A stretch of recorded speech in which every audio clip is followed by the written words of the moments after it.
এক গড়া নগদান তো তোমরা শিখেছো, তো এক গড়া নগদানে চলো আরেকটি প্র্যাকটিস করি। তো তোমাদের পাঠ্য বইয়ের পৃষ্ঠা নাম্বার 110-এ যে কাজটি দেওয়া রয়েছে সেই কাজের সমাধান আজকে আমরা করব।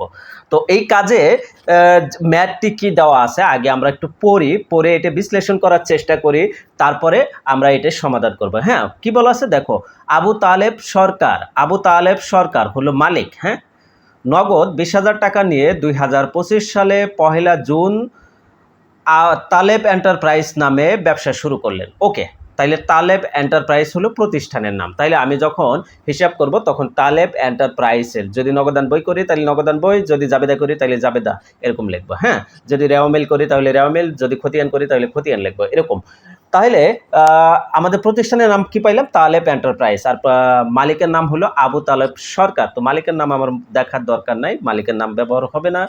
তাইলে ব্যবসা শুরু করছে নগদ টাকা নিয়ে। নগদ টাকা নিয়ে যখন ব্যবসা শুরু করবে তখন তালেব এন্টারপ্রাইজ নগদ টাকা পাবে। কি হবে? নগদ টাকা পাবে। তালেব এন্টারপ্রাইজ নগদ টাকা পাবে। আর অপরদিকে কি হবে দেখো, উক্ত মাসে তার ব্যবসায়ী লেনদেন সমূহ নিম্নরূপ। কি কি লেনদেন আছে? জুন মাসের 1 তারিখে আসবাবপত্র ক্রয় করছে। আসবাবপত্র ক্রয় করলে টাকা আসে না চলে যায় বলো তো? নগদান বইতে সবসময় তুমি একটা প্রশ্ন করবা যে টাকা আসে না চলে গেছে, টাকা পাওয়া যাচ্ছে না দিতে হচ্ছে, এই প্রশ্নটা করবা। ঠিক আছে? যদি টাকা পাওয়া যায় তাহলে ডেবিট পাশে, যদি টাকা চলে যায় তাহলে ক্রেডিট পাশে। যে পারপাসে চলে যাচ্ছে সেই পারপাসটাই আমরা প্রদানের ঘরে লিখবো, আর যে পারপাসে টাকা আসতেছে সেই পারপাসটাই আমরা প্রাপ্তির ঘরে লিখবো। বুঝতে পেরেছো? তাইলে প্রশ্ন কি করবা যে এই যে আসবাবপত্র ক্রয় করছো 5,000 টাকায়, 5,000 টাকা আসবাবপত্র ক্রয় করার পরিপ্রেক্ষিতে তোমার 5,000 টাকা চলে গেছে। ওকে, পণ্য বাকিতে ক্রয় 8,000 টাকা। পণ্য বাকিতে ক্রয় 8,000 টাকা। তখন এখন এখানে তোমার টাকা আসছে না চলে গেছে বলো তো? এখানে শুধু পণ্য আসছে, টাকা কিন্তু যায়নি এখনো। টাকা বাকিতে পরিশোধ বাকিতে ক্রয় করেছে, তার মানে কি এখানে নগদ টাকা লেনদেন হয় নাই। নগদান বইতে শুধুমাত্র নগদ লেনদেনই হবে, বাকি কোনো লেনদেন হবে না। তাই মানে এই 3 তারিখের লেনদেনটা আমাদের নগদান বইতে আসবে না। ওকে, এটা কাটা।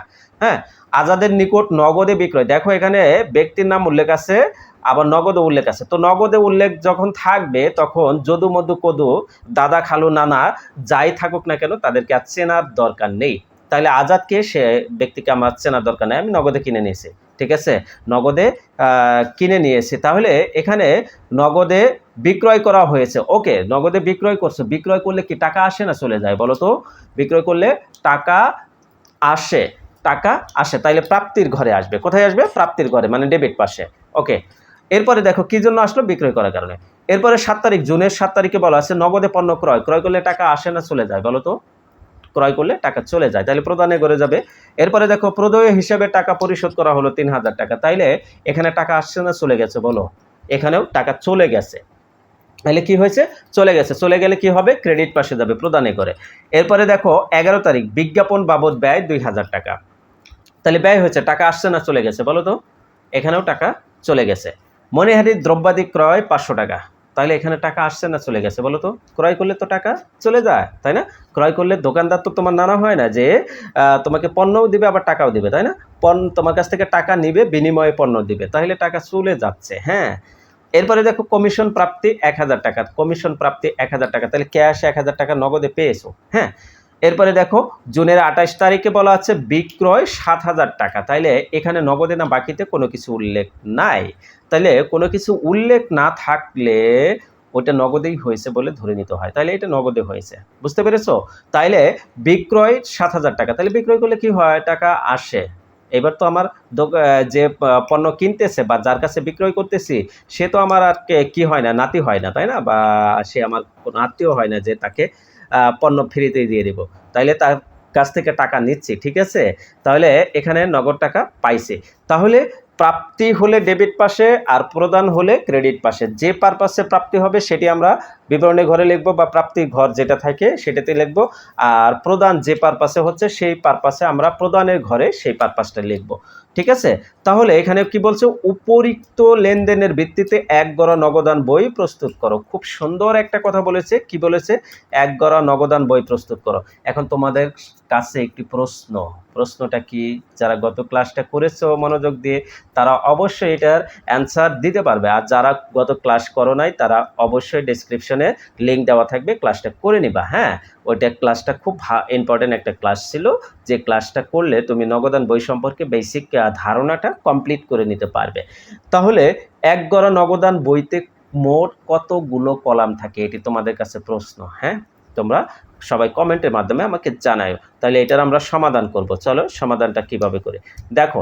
তালেব এন্টারপ্রাইজের এক গড়া নগদান বই। ওকে, ডেবিট ক্রেডিট দিয়ে দেব। তারপরে ডেবিট পাশে তারিখ, প্রাপ্তি, রসিদ নং, খতিয়ান পৃষ্ঠা, টাকা। ক্রেডিট পাশে তারিখ, প্রদান, ভাউচার নং, খতিয়ান পৃষ্ঠা, টাকা। এই মোট 10টি কলাম রয়েছে। কয়টি কলাম রয়েছে? 10টি কলাম। তাহলে তোমরা কিন্তু প্রশ্নের অ্যান্সারটাও পেয়ে গেলা, যে এক গড়া নগদান বইতে মোট কয়টি কলাম রয়েছে, তাহলে 10টি কলাম। তাহলে প্রথম লেনদেনটা কি ছিল? একদম দেখো, এই যে উপরে অনেকে কিন্তু এই জিনিসগুলো ভুল করে, যে উপরে লাইনটা আর দেখেই না, একদম জুনের 1 তারিখ এখান থেকে দেখা শুরু করে না, এখানে 20,000 টাকা নিয়ে ব্যবসা শুরু করছে। তাইলে ব্যবসায়ী হিসেবে তালেব এন্টারপ্রাইজ, এখানে তুমি যদি মনে করো আমি তো আবু তালেব সরকার, তাহলে তো আমার টাকা চলে গেছে, এই যে মালিক মনে করা যাবে না। তোমাকে সবসময় ব্যবসায় প্রতিষ্ঠান মনে করতে হবে। কি করতে হবে? ব্যবসায় প্রতিষ্ঠান, অর্থাৎ তুমি তালেব এন্টারপ্রাইজ, নট তালেব সরকার। বুঝতে পেরেছো? তাইলে তালেব এন্টারপ্রাইজ হিসেবে তুমি কিন্তু টাকা পেয়েছো, তালেব সরকার তোমাকে টাকা দিয়েছে। হ্যাঁ, তাই কিন্তু তালেব এন্টারপ্রাইজ হিসেবে তুমি টাকা পেয়েছো, তার মানে এখানে টাকা প্রাপ্তি হয়েছে। কিভাবে? যেহেতু ব্যবসা শুরু করছে, মূলধন হিসাবে আসে। তাইলে এই যে প্রাপ্তির ঘরে দেব ডেবিট পাশে। তাইলে 2025 জুনের 1 তারিখ মূলধন হিসাব 20,000 টাকা এখানে বসাই দেব। ওকে, এরপরে 1 তারিখে আসবাবপত্র ক্রয় করছে, টাকা চলে গেছে। কি পারপাস চলে গেছে? আসবাবপত্রের জন্য। তাইলে ক্রেডিট পাশে বা প্রদানের ঘরে হবে। তাহলে 5,000 টাকা এখানে বসাবো, জুনের 1 তারিখ আসবাবপত্র হিসাব দিয়ে দেব। ওকে, এটা ওয়ান কাইন্ড অফ জাবেদার মতো, তুমি দুইটা জাবেদা করবা। ঠিক আছে, একটা হলো নগদান হিসাব হবে, আরেকটি হবে যে পারপাস ক্রয় করতেছে। যেমন নগদান হিসাব ডেবিট, মূলধন হিসাব ক্রেডিট, বা আসবাবপত্র ক্রয় করলে এটা কি? আসবাবপত্র হিসাব ডেবিট, নগদান হিসাব ক্রেডিট। ঠিক আছে, এই যে নগদান হিসাব যে ক্রেডিট হচ্ছে, তাহলে ডেবিট অ্যাকাউন্টটা বসাইতে হবে, আবার নগদান হিসাব ডেবিট হচ্ছে, তাহলে ক্রেডিট অ্যাকাউন্টটা বসাইতে হবে। এইটা বুঝতে পেরেছো? 3 তারিখেরটা তো যাবেই না। তারপরে 4 তারিখে কি বলছে? নগদে বিক্রয় করছে, টাকা পাইছে। কি কেন পাইছে? বিক্রয় করে পাইছে। তাহলে নগদান হিসাব ডেবিট, বিক্রয় হিসাব ক্রেডিট। তার মানে প্রাপ্তির ঘরে আসবে ডেবিট পাশে, এখানে বসাই দাও 4 তারিখ বিক্রয় হিসাব, এখানে 6,000 টাকা দিয়ে বসাই দিবা। ওকে, এরপরে দেখো 7 তারিখে নগদে ক্রয় করলে টাকা চলে যায়, তাইলে ক্রেডিট পাশে হবে। তাইলে ক্রয় হিসাব দিয়ে ক্রেডিট পাশে বসাই দেব 7 তারিখে 4,000 টাকা এখানে ক্রেডিট পাশে বসাই দেব। ওকে, এরপরে দেখো প্রদেয় হিসাবে টাকা পরিশোধ করা হলো, তাহলে প্রদেয় হিসাবে টাকা কমে গেল এবং নগদ টাকাও কমে গেল। তাইলে নগদ টাকা কমে গেল মানে ক্রেডিট পাশে। ঠিক আছে, প্রদেয় হিসাব লিখে এখানে দিয়ে দিব 9 তারিখ। ওকে, তারপরে হলো 11 তারিখে বিজ্ঞাপন বাবদ ব্যয় করা হয়েছে, নগদ টাকা কমে গেছে, তাহলে 2,000 টাকা নগদ টাকা আমরা এখানে কমাই দিব। হ্যাঁ, তাহলে 2,000 টাকা বিজ্ঞাপন হিসাব দিয়ে 2,000 টাকা কমাই দেবো 11 তারিখে। ওকে, এরপরে দেখো 16 তারিখে মণিহারি দ্রব্যাদি ক্রয় 500 টাকা, তাহলে এখানে 500 টাকা কমে গেছে, মণিহারি দ্রব্যাদি হিসেবে 500 টাকা ক্রেডিট পাশে বসাই দিব। এরপরে দেখো 26 তারিখে কমিশন প্রাপ্তি, তাইলে নগদ টাকা পাইছি, নগদ টাকা পাইলে কোথায় যাবে? ডেবিট পাশে। তাইলে কমিশন প্রাপ্তি হিসাব বা প্রাপ্ত কমিশন হিসাব। কমিশন কিন্তু দুই ধরনের হতে পারে, শুধু কমিশন থাকলে কমিশন প্রদান সেটা, আর যদি কমিশনটা পাওয়া হয় তাহলে অবশ্যই প্রাপ্ত কমিশন লিখতে হবে। হ্যাঁ, আর প্রদানের ক্ষেত্রে প্রদত্ত কমিশন লেখা যায়, আর যদি নাও লেখো তাহলেও চলবে, বাট প্রাপ্ত কমিশনের ক্ষেত্রে অবশ্যই প্রাপ্ত এই কথাটা লিখতে হবে। হ্যাঁ, তাহলে প্রাপ্ত কমিশন হিসাব 1,000 টাকা। ওকে, এরপরে 28 তারিখে বলা আছে বিক্রয় করলে টাকা পাওয়া যায় 7,000 টাকা, তাহলে ডেবিট পাশে হবে, তাহলে প্রাপ্তির ঘরে বিক্রয় হিসাব লিখে 7,000 টাকা বসে দেব। এখন তো আমাদের পোস্টিং দেওয়া শেষ, এখন আমাদের এখানে কি করতে হবে? এখানে ফুল এন্ট্রিটা করতে হবে। কি? এই যে এই পাশে ডেবিট পাশে যে 4টি আইটেম আসলো, এই 4টি আইটেমের যোগফল করব কত? 20,000 আর 6,000 26,000 আর 1,000 যোগ করলে 27,000 আর 7,000 যোগ করলে 34,000, মোট 34,000 টাকা এখানে বসাই দিলাম। ক্রেডিট পাশে যোগ করে দেখব কত হয় টোটাল। যদি ক্রেডিট পাশে এই 34,000-এর বেশি হয় তাহলে উভয় পাশে সেই বেশি অ্যামাউন্টটাই লিখব। যে পাশে দুই পাশে আগে যোগ করে দেখব কোন পাশের অ্যামাউন্ট বড়, যে পাশের অ্যামাউন্ট বড় সেই পাশটা দুই পাশেই লিখব। তাহলে ডেবিট পাশে 34,000 আর ক্রেডিট পাশে হলো মাত্র 9, 12, 14, 14,500। তার মানে কি এই পাশে কম আছে, তাহলে বেশিটাই দুই পাশে লিখবো, 34,000 দুই পাশে লিখবো। এখন দেখো কম আছে কোন পাশে, ক্রেডিট পাশে, তাহলে ক্রেডিট পাশে কত টাকা কম আছে, 34,000 থেকে এই টাকাগুলো বাদ দিলে 19,500 টাকা হয়। তাইলে কম যেটা আছে সেটি হলো ওই মাসের শেষের তারিখ, কোন মাস, যে মাসে অঙ্ক করতেছি, কোন মাসে, জুন মাসে, তাহলে জুন মাসের শেষের তারিখ কত, 30। এই 30 তারিখে ব্যালেন্স সিডি লিখবো, এখানে কি লিখবো, ব্যালেন্স সিডি 19,500 টাকা, যে টাকাটা কম হলো। তাইলে ব্যালেন্স সিডি যত টাকা, ব্যালেন্স বিডিও তত টাকা হবে, কিন্তু পরের মাসের 1 তারিখে, এবং ব্যালেন্স সিডি যে পাশে বসলো তার বিপরীত পাশে ব্যালেন্স বিডি বসবে। তাহলে ব্যালেন্স সিডি কোন পাশে বসছে, ডেবিট পাশে, ক্রেডিট পাশে। তাইলে ব্যালেন্স বিডি হবে ডেবিট পাশে পরের মাসের 1 তারিখ। তাহলে জুনের পরে কি মাস, জুলাই, জুলাইয়ের 1 তারিখে ব্যালেন্স বিডি হিসেবে 19,500 টাকা লিখে দেবো। আর হ্যাঁ, এই যে 34,000 টাকা যে উভয় পক্ষে লিখলাম, এটা কিন্তু ক্লোজিং মার্ক করে দিতে হবে, অর্থাৎ এটা শেষ করে দিতে হবে, ক্লোজিং চিহ্ন দিয়ে শেষ করে দিতে হবে, এবং ব্যালেন্স বিডি সিডিটা ঠিকঠাক মতো লিখতে হবে, এখানে কিন্তু ক্লোজিং মার্ক দেওয়া যাবে না। বুঝতে পেরেছো?